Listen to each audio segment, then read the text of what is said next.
नमस्कार, मैं डॉक्टर राकेश पाठक।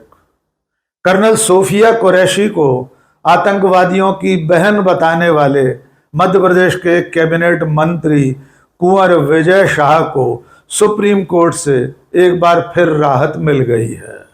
फिलहाल उनका मामला 18 अगस्त तक के लिए टल गया है, लेकिन सुप्रीम कोर्ट ने आज जो कुछ कहा है उससे इस बात के आसार लगने लगे हैं कि कुंवर विजय शाह आने वाले समय में इस मामले से शायद बरी हो जाए। आइए पहले ये जान लीजिए कि आज सुप्रीम कोर्ट में क्या हुआ, उसके बाद आपको बताएंगे कि उन्हें बचाने की जिस तरह मध्य प्रदेश की पुलिस और मध्य प्रदेश की सरकार कोशिशें कर रही है, उसके चलते अब तक वे कैसी कैसी राहतें पाते रहे हैं। तो आज सुप्रीम कोर्ट में कर्नल सोफिया कुरैशी के बारे में अपमानजनक टिप्पणी करने वाले, आतंकवादियों की बहन बताने वाले कुंवर विजय शाह के मामले की तारीख थी। आज सुप्रीम कोर्ट ने कहा, जो बहुत ध्यान देने वाली बात है, सुप्रीम कोर्ट ने कहा कि अब तक आपने सार्वजनिक माफी नहीं मांगी है, आप हमारे धैर्य की परीक्षा ले रहे हैं। ये बयान बहुत कुछ रेखांकित कर रहा है, क्योंकि कुंवर विजय शाह उस विवादित भाषण के बाद 3 बार वीडियो जारी करके माफी मांग चुके हैं, 1 बार लिखित माफी मांग चुके हैं। इसके बावजूद सुप्रीम कोर्ट अगर ये कह रहा है कि आपने सार्वजनिक माफी नहीं मांगी है, तो इसके मायने कुछ और भी हैं। इस मामले की शुरुआत से अब तक जो कुछ हुआ वो क्रोनोलॉजी भी एक बार फिर याद कर लीजिए। ऑपरेशन सिंदूर खत्म होने के बाद मध्य प्रदेश के जनजातीय कल्याण मंत्री कुंवर विजय शाह ने इंदौर जिले में एक गांव में एक सार्वजनिक समारोह में कहा था कि चूंकि प्रधानमंत्री नरेंद्र मोदी आतंकवादियों की ऐसी तैसी करने नहीं जा सकते थे, इसलिए उन्होंने आतंकवादियों की बहन कर्नल सोफिया कुरैशी को भेजकर आतंकवादियों की ऐसी तैसी करवाई थी। उस भाषण में उन्होंने और भी बहुत कुछ कहा था। आइए पहले उस भाषण को एक बार फिर सुन लीजिए। हलवा मतलब दूसरों के लिए जीना, समाज के लिए जीना। जैसे हमारे मोदी जी समाज के लिए जी रहे, समाज के लिए जान लगा रहे, और जिन्होंने हमारी बेटियों के सिंदूर उजाड़े थे, वही कटे पिटे लोगों को हमने उन्हीं की बहन भेज करके उनकी ऐसी की तैसी करवाई। एक बार मोदी जी के लिए जोरदार ताली बजाएं। उन्होंने कपड़े उतार उतार के हमारे हिंदुओं को मारा, और मोदी जी ने उनकी बहन को उनकी ऐसी की तैसी करने हमारे जहाज से उनके घर गए। अब मोदी जी कपड़े तो उतार नहीं सकते थे, इसलिए उनके समाज की बहन को भेजा कि तुमने हमारी बहनों को अगर विधवा किया है तो तुम्हारे समाज की बहन आके तुम्हें नंगा करके छोड़ेगी। तो भारतीय सेना की जिम्मेदार अधिकारी कर्नल सोफिया कुरैशी के बारे में विजय शाह के इस भाषण के बाद देश भर में बवाल मच गया था। भाषण वायरल होने पर मध्य प्रदेश हाई कोर्ट की जबलपुर पीठ के न्यायमूर्ति अतुल श्रीधरन और न्यायमूर्ति अनुराधा शुक्ला ने इस मामले को स्वप्रेरणा से संज्ञान में ले लिया था। हाई कोर्ट ने मध्य प्रदेश पुलिस को, पुलिस के डीजीपी को आदेश दिया था कि सुसंगत धाराओं में कुंवर विजय शाह के खिलाफ मुकदमा दर्ज किया जाए।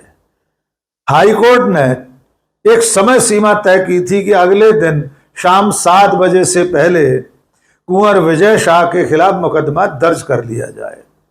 पहले तो मध्य प्रदेश की पुलिस शाम तक टाल मटोल करती रही।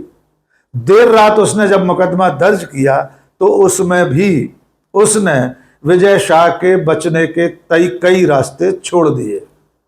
उसने ऐसी धाराओं का प्रयोग किया जिनके चलते आगे चलकर ट्रायल में विजय शाह को राहत मिल सकती थी।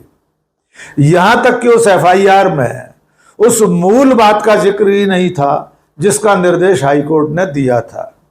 इसके अलावा आरोपी के रूप में नामजद हो रहे विजय शाह के नाम के आगे मध्य प्रदेश की पुलिस ने श्री तक लगा दिया था, यानी एफआईआर में आरोपी के नाम के आगे श्री विजय शाह लिखा गया। जब अगले दिन इस एफआईआर की जानकारी हाईकोर्ट जबलपुर को लगी, तब हाईकोर्ट ने एक बार फिर निर्देश दिया कि उसने जो दिशा निर्देश दिए थे उनके तहत मुकदमा दर्ज किया जाए।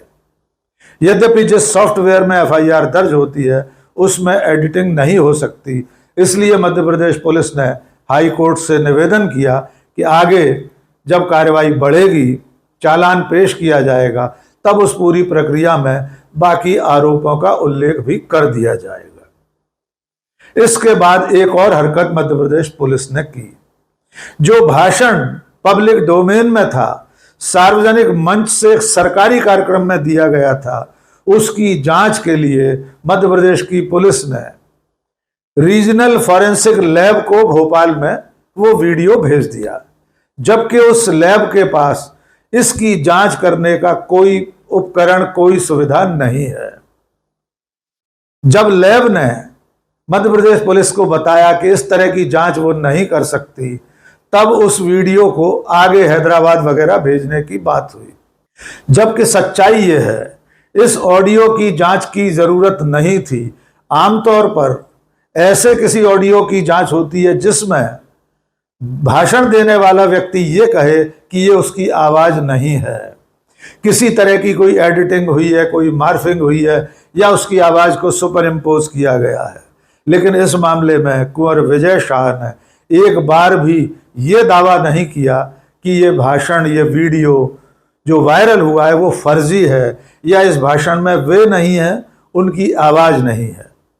ऐसा एक भी दावा उन्होंने नहीं किया।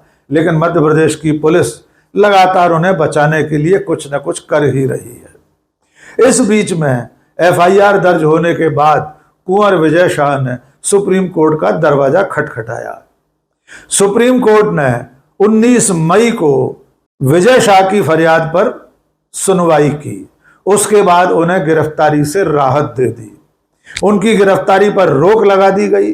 इसके साथ साथ सुप्रीम कोर्ट ने 3 आईपीएस अधिकारियों की एक एसआईटी का गठन कर दिया। आईजी प्रमोद वर्मा, डीआईजी कल्याण चक्रवर्ती और एसपी वाहिनी सिंह को इस पूरे मामले की जांच का जिम्मा सौंप दिया गया। एसआईटी ने जो अपनी पहली रिपोर्ट सुप्रीम कोर्ट में पेश की, उसने विजय शाह से कोई पूछताछ नहीं की थी। कुछ और कमियां भी रह गई थी, जिसके आधार पर एसआईटी ने सुप्रीम कोर्ट में पहली रिपोर्ट पेश करते समय कुछ और समय मांग लिया। उसके बाद सुप्रीम कोर्ट ने जुलाई महीने में सुनवाई की तारीख तय की। उसके अंतर्गत आज सुप्रीम कोर्ट में सुनवाई हुई थी। लेकिन इस बीच में कुंवर विजय शाह भारतीय जनता पार्टी के प्रदेश मुख्यालय जाकर माफी मांग चुके हैं। वहां से एक वीडियो जारी हुआ था। उसके अलावा 2 और वीडियो जारी करके कुंवर विजय शाह अपने बयान के लिए माफी मांग चुके हैं। इसके साथ साथ उन्होंने एक लिखित माफीनामा भी देश के सामने रखा था। आइए कुंवर विजय शाह के उन 3 माफीनामों की कतरनों को फिर से देख लेते हैं। मैं विजय शाह हाल ही में मेरे दिए गए बयान से जो हर समाज की भावनाएं आयत हुई है, उसके लिए मैं दिल से न केवल शर्मिंदा हूं, दुखी हूं, बल्कि माफी चाहता हूं। हमारे देश की वो बहन सोफिया कुरैशी राष्ट्र धर्म निभाते हुए जाति और समाज से ऊपर उठकर उन्होंने जो काम किया है वो हमारी सगी बहन से भी ऊपर सम्मानित हैं। हमारी सेना और हमारे सोफिया बहन के साथी जितने भी जिन्होंने हमारी उन बहनों का बदला लेने के लिए, हिंदुस्तान का मान सम्मान रखने के लिए और हमारे विरोधियों को धूल चटाई है, मैं उनका सम्मान करता हूं।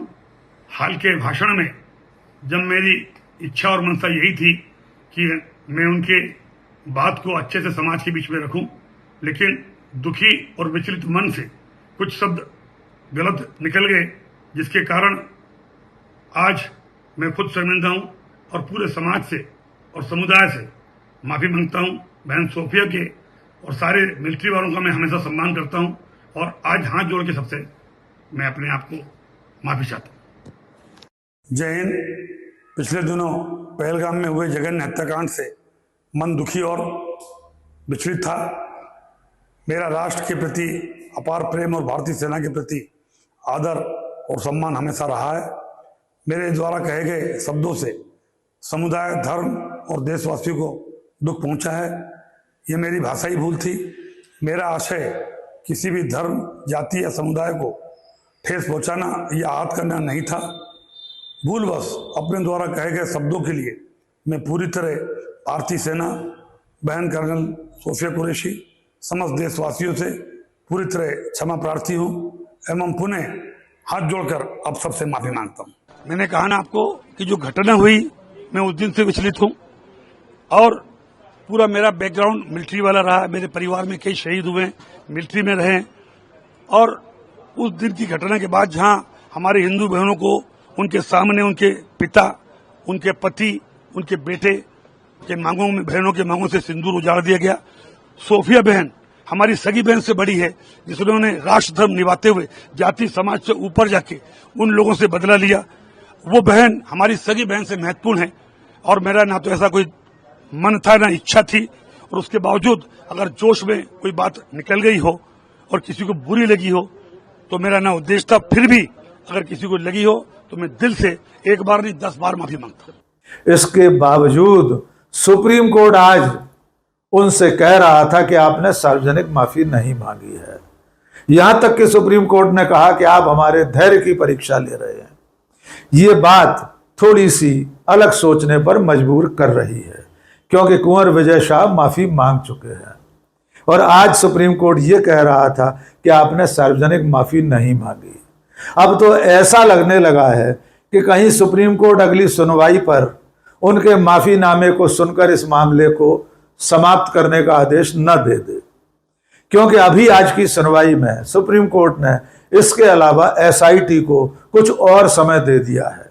अब एसआईटी से कहा गया है कि वो 13 अगस्त को अपनी फाइनल रिपोर्ट पेश कर दे। उसके बाद 18 अगस्त की तारीख इस मामले के लिए तय कर दी गई है। सबसे ज्यादा मजेदार बात यह है कि जो सुप्रीम कोर्ट अशोका यूनिवर्सिटी के प्रोफेसर अली को एक लेख लिखने पर, एक पोस्ट लिखने पर तमाम तरह के दिशा निर्देश देता है, उन्हें यहां तक पाबंद किया जाता है कि वे भविष्य में इस तरह के भाषण न दें, इस तरह की चर्चा न करें, कोई लेख न लिखें, सोशल मीडिया पर कोई कमेंट न करें। लेकिन दूसरी तरफ कर्नल सोफिया कुरैशी को आतंकवादियों की बहन बताने वाले विजय शाह को किसी भी तरह से पाबंद नहीं किया जाता। सुप्रीम कोर्ट उनसे एक बार भी नहीं कहता कि वे इस तरह के बयान न दें। दूसरी तरफ भारतीय जनता पार्टी की सरकार है। इतने गंभीर और आपत्तिजनक भाषण देने वाले मंत्री से अब तक मध्य प्रदेश के मुख्यमंत्री ने त्यागपत्र नहीं मांगा है। बीजेपी के केंद्रीय नेतृत्व ने भी उनके खिलाफ किसी भी तरह की अनुशासनात्मक कार्रवाई नहीं की है और अब सुप्रीम कोर्ट ऐसा लगने लगा है कि उन्हें राहत देने की तरफ बढ़ रहा है, ऐसी राहत जो पूरी तरह इस मामले से उन्हें मुक्त करने वाली हो। देखना होगा आने वाले दिनों में अगली सुनवाई में 13 अगस्त को एसआईटी अपनी क्या जांच रिपोर्ट पेश करती है और उस पर 18 अगस्त को सुप्रीम कोर्ट किस तरह की सुनवाई करती है। आज के इस वीडियो में बस इतना ही। बहुत बहुत शुक्रिया। जय हिंद।